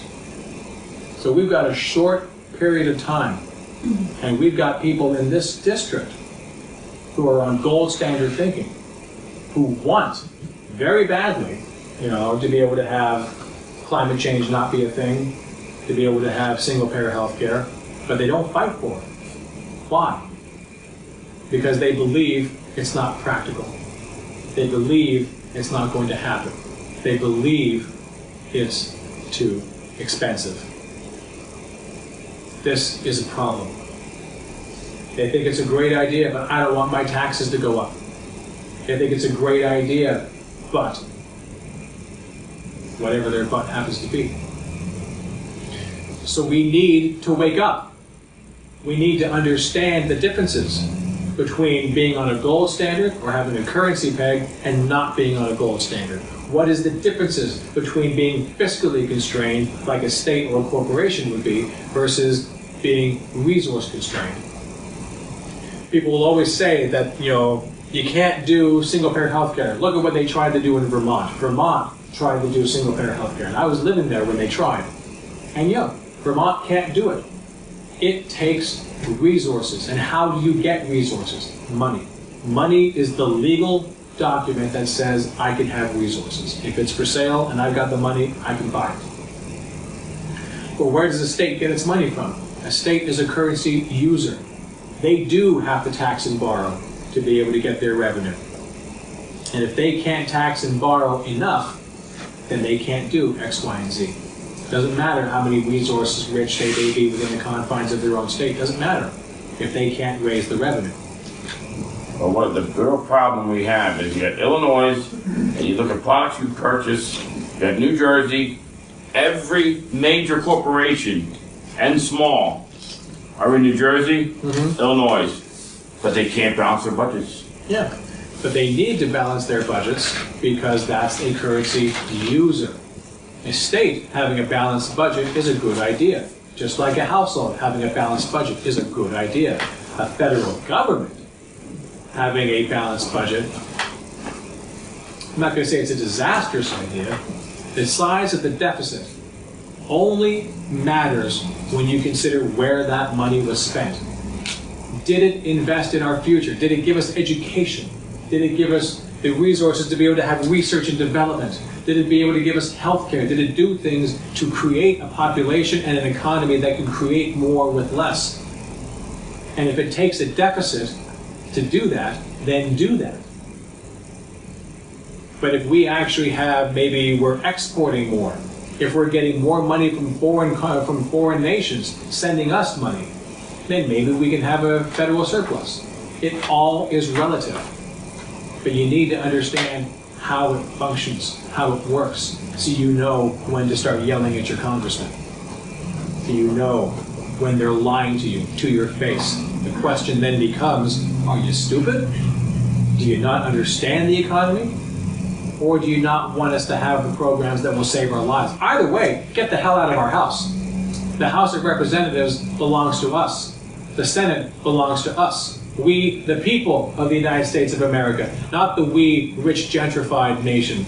We, the people. If you don't understand the economy at the federal level, get out. If you know how it works and you're not going to provide for the people, get out. That's what we need in town halls all over the country. People who are willing to rise and say, get out. Get to work or get out. With that, I say thank you very much for your time. Love wins, but only if it's chosen.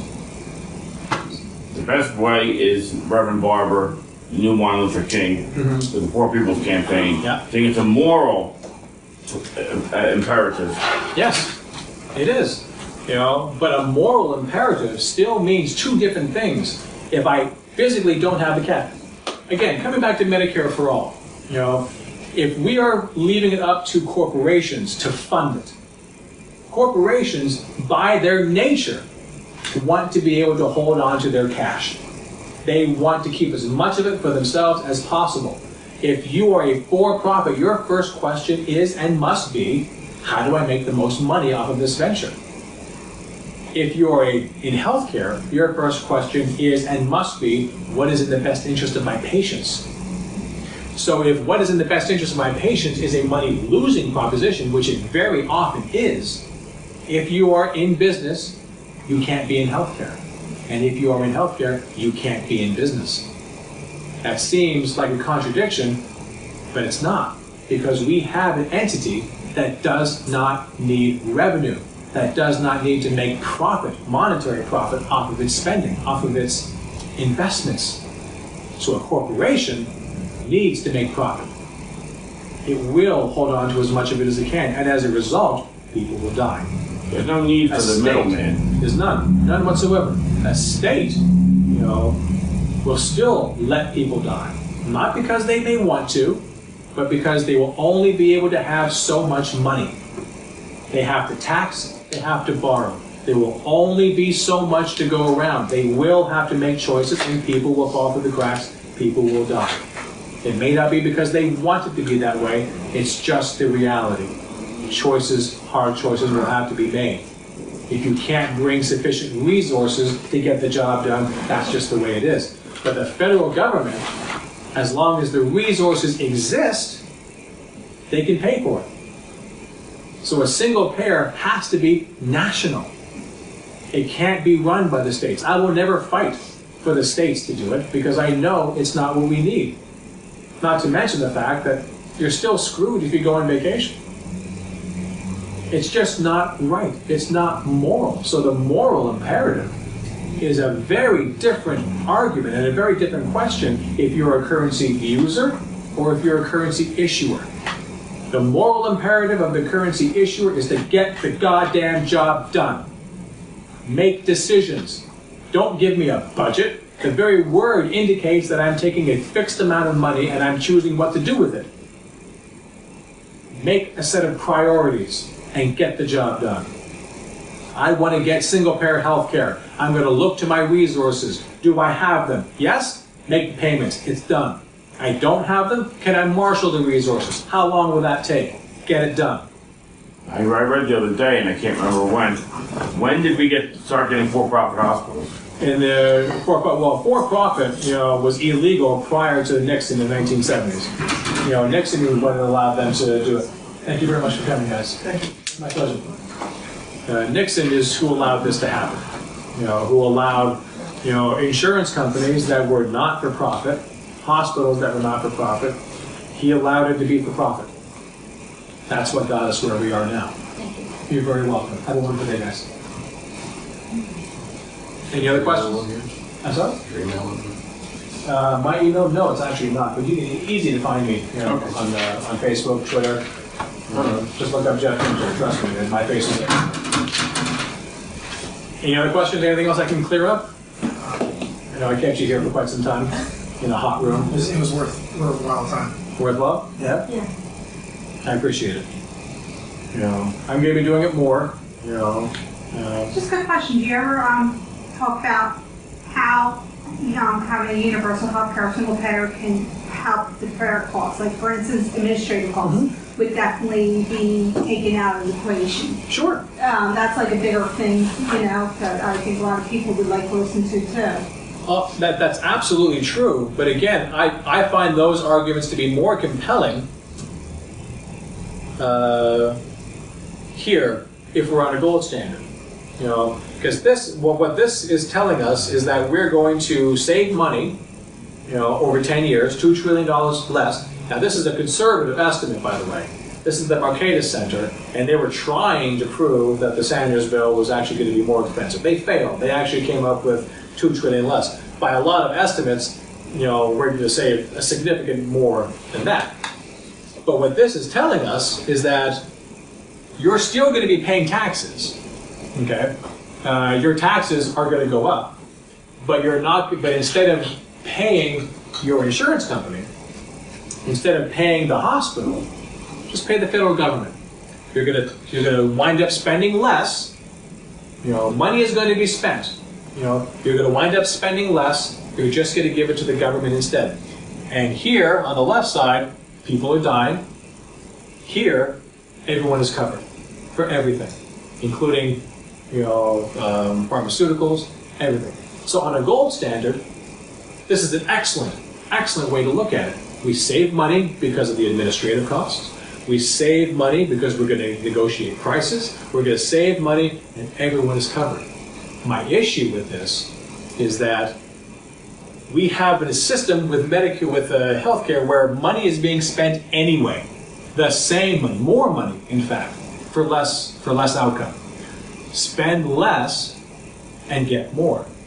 We don't have a corresponding model like this that's easy to understand. Also true, by the way. We don't have a corresponding model that says we're already spending X, Y, Z on education. Let's just shift the cost and now it's cheaper and everyone gets to go. We don't have a corresponding model for the Green New Deal to get us out of climate change. That's going to be an astronomical amount of federal expenditures. That money is not currently being spent. That will be more. And then if you do have a universal health care plan, our government has to make our environment better for us. Well, yes, but that's part of the Green New Deal with the federal jobs guarantee. Yeah. A lot of those jobs are going to be created by the communities that they're in.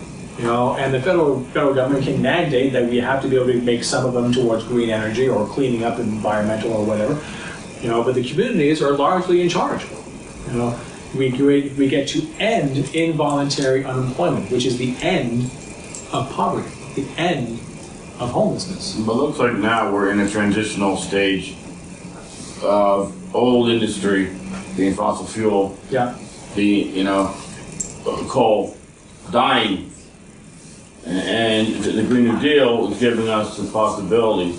Well, it gives us the mandate, because if we understand, the economics, Obama got dinged, maybe 7 or 8 years ago because the federal government invested in a California green energy company and they lost money. Okay? Now, people are saying that was a waste of taxpayer money. Remember, it's not taxpayer money that pays for anything. It's federal expenditures. Excellent. Thank you. It's federal expenditures. If you have any questions, just let me know. Thank you. The federal government pays. It's not your tax dollars. So here's the thing, because taxes may need to go up, because again, taxes do not fund the spending, but they do 3 things. They create the value for the dollar. The whole reason people will use dollars is because they owe a tax. Second, taxes can be used for purposes. So one of the purposes is to combat inflation. If everyone has money and everyone is demanding goods and services, as long as we can maintain production, everything is fine. As soon as we exceed our ability to produce, then prices start to go up. And we can use taxes as one possible method to be able to help reduce demand. We take the money from you, therefore you don't have it, therefore you're not going to be spending it, therefore inflationary pressures are reduced. We can also sell you bonds or savings accounts. We did that in World War II. When we were off the gold standard, they sold war bonds. It was not to finance the war, it was to help combat inflation, because during the war, everyone was working. You were either in the war or you were in a factory. Women were going to work, kids were going to work. They needed to be able to, they all had money, they were going to now go turn around and spend it. That could have put inflationary pressures. So they sold war bonds. They used patriotism. Support our troops. Buy war bonds. So you're voluntarily giving over your money, choosing not to spend it now, you'll spend it later, and when they give it back to you, they'll give you back some interest. Again, free money. So they can find ways to entice you not to spend right now, or they can find ways to just take it from you. There's any number of ways we can use to combat inflation. But that's the second reason for taxing. The third one is to just curb behavior. We want to get rid of smoking. It puts an undue burden upon our healthcare system. So I'm going to raise taxes on cigarettes. I'm going to raise it a little bit, try to get people to come off smoking. Maybe it works. Maybe I'll tax it into the Stone Age, and it's completely impossible for people to afford smoking, and just by virtue of that, no one smokes. We're not outlawing smoking. No. You still have the ability to smoke if you want it. You can afford it. We just can't afford it. Or we can say we want everyone to have solar panels on their roofs. We'll give you tax credits. You know, we will pay you to put a solar panel on your roof. That's basically a tax credit. So there's things we can do with taxes to be able to have certain macroeconomic effects in the economy, but none of them are used for revenue. We can't do a Green New Deal, but in the 50s, we could insure nuclear plants to the trillions. Sure, but again, also remember in the 50s, we were back on a gold standard. We went back internationally on gold conversion. And that, but also look in the 40s and 50s and 60s, the rich were taxed into the 90% marginal tax rate. That's cheap, I get back to them. Yeah, that's how we were able to afford all these social programs. My pleasure. Brian, pleasure to see you, Brian. Thank you. Thanks for coming by. That's the biggest crux, is the 94% we had in the early 50s. Yeah, and we can go back to that, but there's no reason to go back to a gold standard. If we went back to a currency peg of some kind, yeah, we're going to have to return to those marginal tax rates. No choice. Otherwise, we die. You know, as bad as it is now, it'll be a lot worse. But there's no.